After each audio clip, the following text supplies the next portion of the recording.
If China pollutes, it's the world's worst polluter. If China goes green, it's a threat or an unfair competitor. Welcome to the double standard of Western media.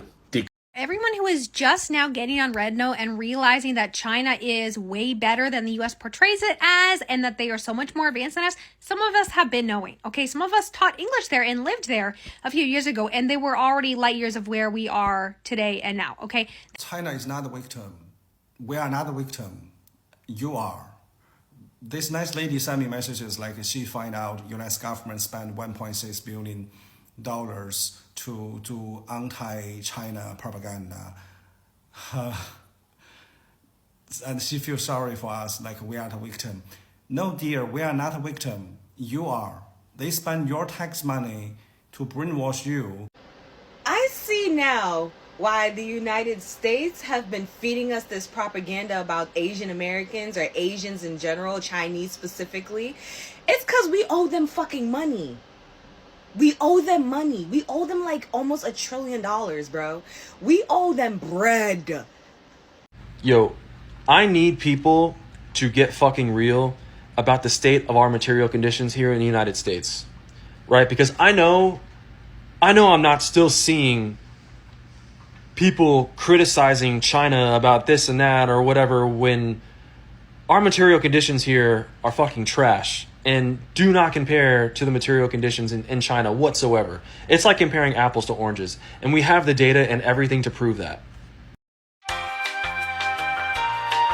Imagine waking up one day and realizing the world's most advanced country wasn't the one you grew up in, and everything you thought you knew about China was someone else's script. What if the truth was never hidden, just replaced? I believed all of the anti-Chinese propaganda, even after the first 2 times that I came to China.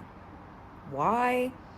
Because I couldn't communicate very well with Chinese people, and there wasn't a lot of access to the Chinese government's information for me. What changed this? First of all, I used to be an anarchist.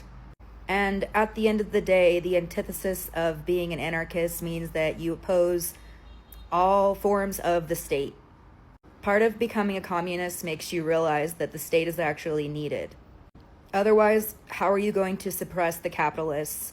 And how are you going to suppress color revolutions led by the imperialists? Now, the reason that I believed a lot of this was because most of the people that I talked to the first 2 times that I came to China were expats and Chinese liberals. At the end of the day, you can kind of equate these people to Zionists because most of them are. And if they got on Chinese TikTok, Douyin, and said their real beliefs, they would be shunned off the internet. They're basically traitors to China. The current government of China came about through revolution. And for people to sit around and call Chinese people brainwashed about their own government is just xenophobic. It's racist. Chinese people know about their history. They know that it was formed through revolution, and if the capitalists ever take over, it means that they have to have another revolution. This is in their textbooks. Issues such as Taiwan, Hong Kong, Xinjiang, and Tibet, they all have to be explained in depth with context, because the way the West is viewing them is through a Western lens. If the things the West claims were really happening to Chinese people in other parts of the country would revolt. And that's the simplest way to put it. American people have been on Xiaohongshu for 2 days, and I literally just stumbled across a live with Chinese people explaining to American people why communist countries are better because they don't privatize necessities for life. Necessities such as food, healthcare, water, housing. 我讨厌美国. Not only do they dress better than us, they are fed, they have homes, they have healthcare. In America, we have Sean King. In China, they have Chongqing, a city that is over 4 times the size of New York, and they've managed to nearly eradicate homelessness. I'm not even joking when I say this. If you guys are afraid of China, crowdfund me a trip there and I will literally go and see how it is for myself. I am so tired of America saying that China is the bad guy while simultaneously funding multiple genocides in this country. America literally just chased us off an app onto a platform that is called Little Red Notebook in reference to Mao Zedong's Little Red Notebook of Chinese propaganda. Communists are literally running laps around us, and it is quite embarrassing as an American, I'm not gonna lie. Anyways, 大家好. The story didn't begin with TikTok or YouTube. It started decades ago, when America needed a rival big enough, threatening enough, and different enough to justify endless fear. The Cold War produced habits that never died, habits of suspicion, superiority, and oversimplification.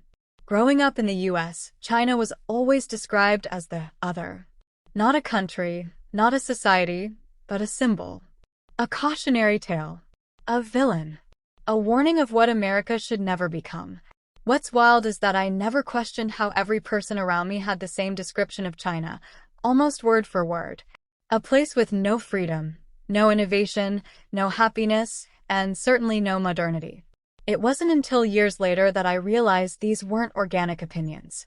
They were inherited narratives, passed through schools, movies, news, politicians, and even casual conversations. When I finally met people who had lived in China, I was shocked by the disconnect.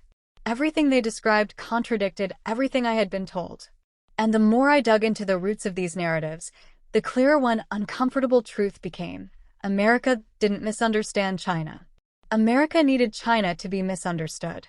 If China pollutes, it's the world's worst polluter. If China goes green, it's a threat or an unfair competitor. Welcome to the double standard of Western media. The Economist just published an article titled, China's Air Quality Improvements Have Hastened Global Warming. Wait, what? When China's economy took off, yes, pollution skyrocketed. Fair enough, the criticism makes sense back then. So China responded, spending $3 trillion over the past decade to clean up its environment. The results? Massive improvement. But now, the same watchdogs claim China's clean air is making the planet warmer? What? Here's another twist. When Western countries accused China of high carbon emissions, China poured another $1 trillion+ into clean energy. And yet, the US and Europe, who together account for 52% of all historical carbon dioxide emissions, still point fingers even after the US withdrew from major emission reduction agreements and blamed green energy for environmental harm. See this pattern? If China pollutes, it's the world's worst polluter. If China goes green, it's a threat or an unfair competitor. Meanwhile, Western nations, still among the top emitters today, rarely face the same level of media outrage when they fall behind or keep burning fossil fuels. Of course, China still has challenges ahead. But look at the framing. It's not about what China does. It's about what China is. So here's a real question. Is this honest criticism or a climate justice double standard? What do you think? Drop your thoughts. I see now why the United States have been feeding us this propaganda about Asian Americans or Asians in general, Chinese specifically. It's because we owe them fucking money. We owe them money. We owe them like almost $1 trillion, bro. We owe them bread. So America was like, yo, we gotta make it seem like they bad. So in case these motherfuckers want their money back in blood, they back us up with this war. That's the reason why. That's the fucking reason why.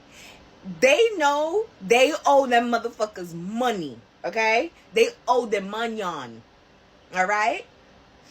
But they can't pay it back. They've been scheming all their lives. Mind you, the billionaires want to still hoard the wealth.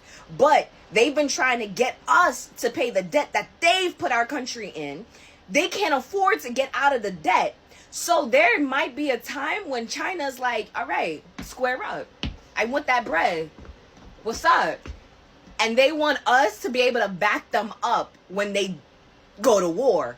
Because we owe them money, y'all. We owe them money. We owe them a lot of money. That's the reason why all of this, they're communists and all of that. That's the reason why. So when it comes up, when they ask for their money back, and the United States cannot give them the money back, I'm telling you, watch. I didn't believe it either until I saw the footage myself. China is not the dystopia Americans imagine. It's closer to the futuristic society Americans wish they had. One of the first things people always tell me is the shock they feel at the sheer level of convenience. You can pay for everything on your phone. You can have groceries delivered in 15 minutes. You can travel between cities in a bullet train smoother than anything in the US. A friend once told me that he never knew what real public safety felt like until he lived in Shanghai. He told me about walking home at 2 a.m. and not once feeling uneasy. In America, that's a luxury. In China, it's normal. And then there's the infrastructure. Perfectly maintained roads, futuristic airports, clean city centers, perfectly organized subway systems. Nothing about it resembles the chaotic, grim, authoritarian wasteland Americans are shown on TV. When I started comparing real-life footage from China with what US news reported, it became obvious. The difference wasn't subtle. It was like comparing two different planets. Yo, I need people to get fucking real about the state of our material conditions here in the United States, right? Because I know I'm not still seeing people criticizing China about this and that or whatever when our material conditions here are fucking trash and do not compare to the material conditions in China whatsoever. It's like comparing apples to oranges, and we have the data and everything to prove that. Over 60% of Americans in climbing in this country are working paycheck to paycheck. Some of them aren't even making it paycheck to paycheck. Like, a lot of us are fucking struggling, right? We have that data. We know that's true. Prices are still going up even though your wages stay stagnant because these fucking multi-billionaires and millionaires that run all these fucking companies, they would rather see you suffer and fucking die than take a pay cut. We have that. We know our infrastructure is trash because all of the money that could be going back into the fucking infrastructure has to go to these bloated police budgets because, God forbid, you want to go protest the system that's keeping you fucking poor. We got to make sure that these cops are ready to be militarized and outfitted to fucking beat the shit out of you or shoot you for protesting, right? Or that money's going to fucking Israel to commit genocide, or just our military in general because we have the biggest fucking, most bloated and like over fucking funded military in the entire world, right? Hospitals are expensive here. We can't go see a fucking doctor. We can't go to the ER without leaving with an extremely exorbitant bill. Even if you have insurance, you're still going to be leaving with a giant fucking bill. And I know this because I just went to the ER with my wife because of some problems she's having. And even though she has insurance, we still left with a $2,000 fucking hospital bill. Most people don't have insurance either because they can't afford it or their job doesn't supply it. So most people would go in debt right now if they had a major hospital bill to pay, right? Most people can't give birth for less than like $50K. Most of the time it's more than that. Insanity. And there's so much more I can get into as well, like how illiterate most of Americans are, how like I believe it's most of Americans don't read higher than like a middle school grade level. We could get into how we have more homeless, or we have more empty vacant homes owned by private investment firms than homeless people. We could literally solve the homeless crisis in the United States, but we can't do that because these private investors would rather hold on to these homes for, God knows why, because nobody can afford a fucking home in this country right now. It's crazy. Like all these different things, all these different markers for how bad things are in the United States, and yet you still have people comparing the United States to somewhere like China. It's like comparing apples to fucking oranges. Like, what the fuck are you trying to do? I watched a video today on that new bridge that was built in China, right? Because they completed this bridge. And by the way, they completed it in under 4 years. And it's now the tallest bridge in the world. And what's funny is they beat out their previous record of having the tallest bridge in the world because China, I learned, has 9 out of the 10 tallest bridges in the world. 9 out of the 10 tallest bridges in the world are in China. And they built it in under 4 years. And it cut down what was previously a 2-hour commute around this long bend in this mountainous region. They cut that down to 2 minutes with this bridge. Insane. And we know how great their infrastructure is because there are plenty of creators on this app that go and show you even fucking Speed. I Show Speed, famous fucking YouTuber.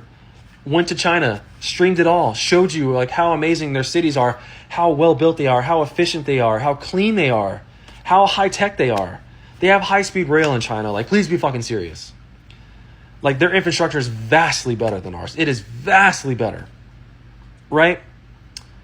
Even the more poor areas in China, even though there really isn't any poor areas in China, still nice, still very clean, still very efficient, just better than ours. It's better than us. We know their healthcare system is way better than ours. It ranks higher and it's more efficient. There are also creators on this app that show you what it's like to visit a hospital there, even foreigners, what it's like.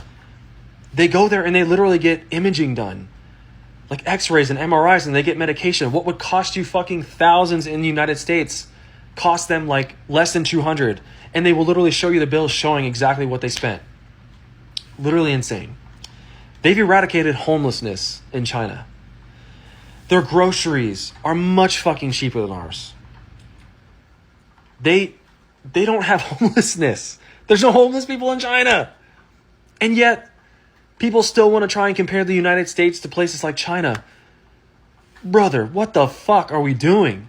Please be fucking serious about the material conditions here and where they rank and how they compare to other places, especially like China. There is no comparison. I'm sorry. Do not get on this fucking app and try to lie to us and yourself about how America compares to China in like any way possible. We don't. We fucking don't. And I'm sick of seeing it, dude. You need to get so fucking real about your material conditions here, because if people don't start getting really real with themselves about how bad the material conditions here are in the US, then we will never fight for anything better. We will always stay stagnant and we will just continue to get fucked over, and nothing will ever change. It'll just get worse. The lie has a purpose, and it's a profitable one. American propaganda isn't driven by confusion or ignorance. It's driven by economics, politics, and power. China's success challenges every assumption America has about itself. When a country with 1.4 billion people builds modern cities in a decade, runs a healthcare system that doesn't bankrupt citizens, invests in long-term infrastructure, reduces extreme poverty, and reaches technological milestones faster than the West, it threatens the American belief that the U.S. is inherently superior. Media outlets don't want Americans asking, why can China build high-speed rail across the whole country while the U.S. can't build one line in California? Why can China produce affordable housing while Americans work 50 hours a week and still can't afford rent? Why can China modernize entire cities in 5 years while the U.S. can't fix a broken bridge for 20? A collapsing narrative is a threat to those who profit from it. And so the media continues framing China as dangerous, authoritarian, unstable, because the truth is more frightening to them than the fiction. China is not the victim. We are not the victim. You are. This nice lady sent me messages like she find out U.S. government spent $1.6 billion to do anti-China propaganda. And she feels sorry for us, like we are the victim. No, dear, we are not a victim. You are. They spend your tax money to brainwash you to find out the socialism compared to capitalism is much nicer to the working class, especially for middle class and under middle class. And they didn't stop China growth. They didn't stop China's prosperity. Our economy and our people's living standard are very good compared to the United States. I live in United States, California, 2019 to 2023. And I can tell you from my personal perspective, 2019, China's living standard already maybe 3 times better compared to the United States for the middle class and under middle class. The rich class, forget about them. They have good life no matter which system they live in, okay? So, dear, we are not the victim, and you are. And also, the video I post here is not like I'm trying to tell you, oh, you cannot slander us, something like that. I'm trying to telling you the truth, that you can wake up from that harm. You are the victim, guys. I'm not trying to offend you, okay? So now that the Chinese manufacturers are coming out and spilling the beans on all the secrets about how they're the ones that actually make and manufacture the luxury goods and how much they should actually cost, there's one more secret that I feel like every single American needs to know. So you know the stereotype that things from China are cheap and low quality? That was actually never true. China has always had, for decades now, the most advanced manufacturing facilities in the entire world. So where did this come from? It came from the fact that there's a whole bunch of middlemen in America, billionaires, FBA bros, everyone that would just go to China and purposely try to get the lowest quality, cheapest, shittiest product they could ever fucking find, and then come over and sell it at a premium price. And that's why we have this idea that all things made in China are cheap and shitty. Like in China, you can go over and buy a pair of shoes for like $1, and that's going to be the equivalent of like the cheap Chinese shoes that they sell over here for $20 or $30. But in reality, like they actually have a pair they sell for $12 that's like supreme quality, that is like nothing we have over here. They just don't want to import that pair because then that takes up too much of their money. Like this whole time, China has been making good shit. It's just like we didn't know that because of propaganda, and they want to scam us. Technology broke the wall. The old propaganda machine wasn't built for a world where ordinary people could record their daily lives in China and upload them instantly. Millions now see China's markets are clean, public spaces are safe, cities are futuristic, poverty has been massively reduced, and the middle class is expanding. You can't stop people from seeing reality with their own eyes. And that's what terrifies the US establishment. TikTok alone has done more to undo 50 years of anti-China propaganda than any politician ever could. The more Americans see real footage, the more they realize the China they feared doesn't exist. The China they were taught to hate isn't real. The China they mocked is advanced in ways the US can't compete with. The narrative didn't fall because China changed. It fell because Americans finally saw the truth. Everyone who is just now getting on Rednote and realizing that China is way better than the US portrays it as, and that they are so much more advanced than us, some of us have been knowing. Okay, some of us taught English there and lived there a few years ago, and they were already light years of where we are today and now. Okay, they had their original Chinese version of TikTok when I was there 10 years ago. Okay, they have the fastest train in the world from Shanghai, which I rode. They have the newest Disneyland in the world in Shanghai, which I visited. Everything there is so much more advanced. People don't even walk around with wallets or purses because you don't need anything besides your phone. They are so efficient. You look around, there's no ugly parking lots. There's beautiful scenery everywhere because all of the parking is underground. Like, they are so innovative. This is what the US government doesn't want you to see about the third world countries. I saw a TikTok about Israel coming for China or something like that. And someone was like, oh, the anti-China propaganda really got to some of you guys in the comments. And I'm like, anti-China? To be honest, I feel no way about China. Pretty neutral, honestly. And I feel as though the countries that they want us to hate, I don't hate. And the countries they want us to love, I hate. I don't know what happened to me. Like, even with Christianity, I grew up in a Christian household, went to church as a kid. I'm agnostic. I don't know. Just things just did not stick. Even though I watch the news every day, you know, they feed a lot of things. But, I don't know.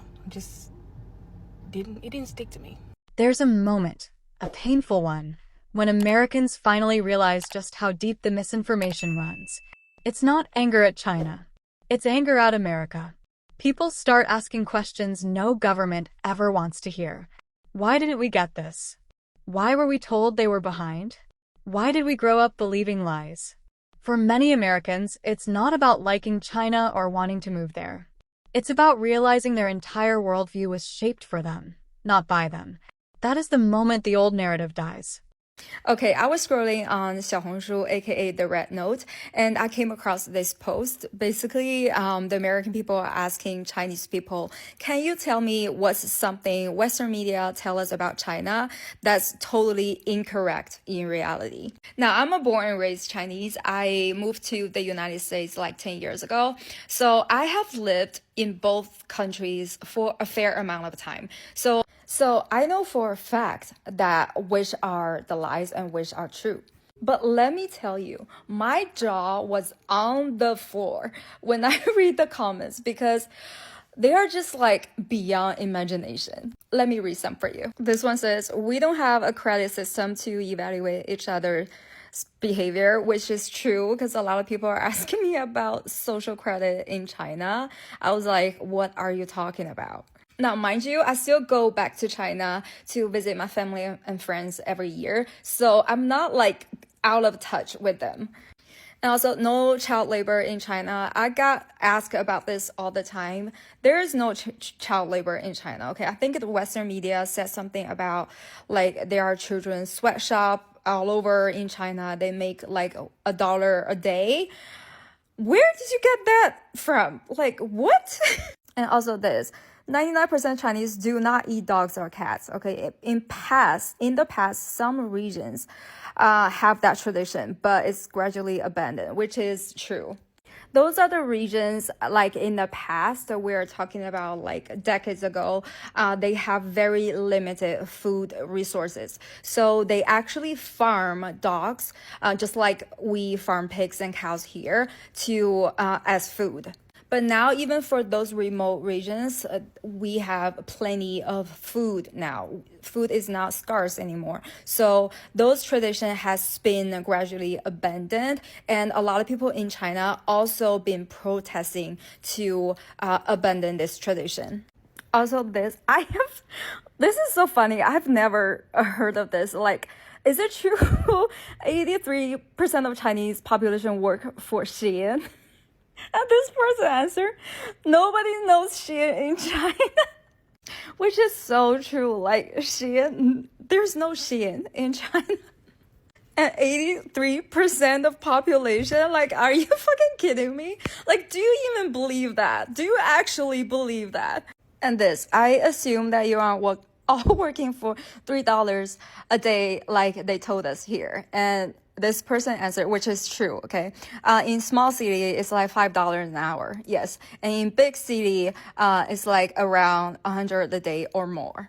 I know this is not a lot compared to what we have here, but the living cost in China is so much more affordable than us here. And nobody has to work 2 jobs to be able to buy food or groceries. And also for a lot of Chinese company, we're not talking about foreign companies in China, okay, because that's a different landscape. But for most Chinese company, it's a pretty standard practice to provide free lunch to their employees. Some even go further to provide free breakfast and free boarding or transportation. So their working environment is actually much better compared to what we have here in the US. And there are so many more lies that the Western media or government has been perpetuating this whole time. Like, I would love to talk more. But right now, I'm just so happy to see that people from both countries finally start to interact and communicate with each other, have some meaningful conversations. And I think that's absolutely beautiful. And I think that's something that the US government don't want the American people to find out by banning TikTok. But I bet they did not see this coming. If everything you believed about China turned out to be false, then the real challenge isn't learning the truth. It's unlearning the lie. And that's the uncomfortable part. The world is changing, whether America admits it or not. China's rise isn't a threat. It's a reality. So here's the challenge. Don't let someone else curate your worldview. Watch unfiltered footage. Listen to people who have been there. Compare what you were taught to what you can now see. Because once you break free from one narrative, you'll start questioning all of them. And that's how real understanding begins.